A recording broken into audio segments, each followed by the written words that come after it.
السلام علیکم دوستوں، امید ہے آپ سب خیریت سے ہوں گے۔ جیسا کہ آپ جانتے ہیں، آج ہم پڑھ رہے ہیں حدیث نمبر 257 اور 58 غسل کے بارے میں۔ اس بیان میں کہ صرف ایک مرتبہ بدن پر پانی ڈال کر اگر غسل کیا جائے تو کافی ہوگا۔ موسیٰ بن اسماعیل نے بیان کیا، انہوں نے کہا ہم سے عبد الواحد نے اعمش کے واسطے سے بیان کیا، انہوں نے سالم بن ابی الجعد سے، انہوں نے قریب سے، انہوں نے عبداللہ بن عباس رضی اللہ تعالیٰ عنہ سے، آپ نے فرمایا کہ ام المومنین میمونہ رضی اللہ تعالیٰ عنہا نے فرمایا کہ میں نے نبی کریم صلی اللہ علیہ وآلہ وسلم سے سنا، آپ نے اپنے ہاتھ 2 مرتبہ یا 3 مرتبہ دھوئے، پھر پانی اپنے بائیں ہاتھ میں لے کر اپنی شرمگاہ کو دھویا، پھر زمین پر ہاتھ رگڑا، اس کے بعد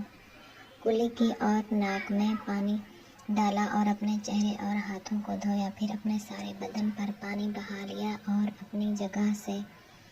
ہٹ کر دونوں پاؤں دھوئے۔ اس بارے میں جس نے حلاب سے یا خوشبو لگا کر غسل کیا تو اس کا بھی غسل ہو گیا۔ حدیث نمبر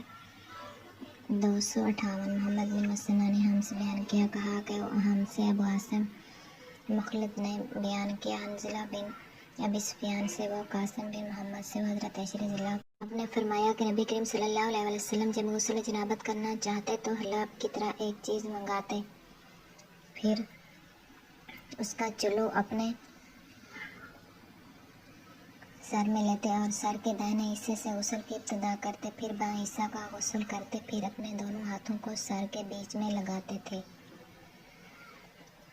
آج کی ہماری یہ ویڈیو یہاں پر ختم ہوتے ہیں۔ ہم اپنے اگلے ویڈیو کے ساتھ پھر آپ کی خدمت میں حاضر ہوں گے۔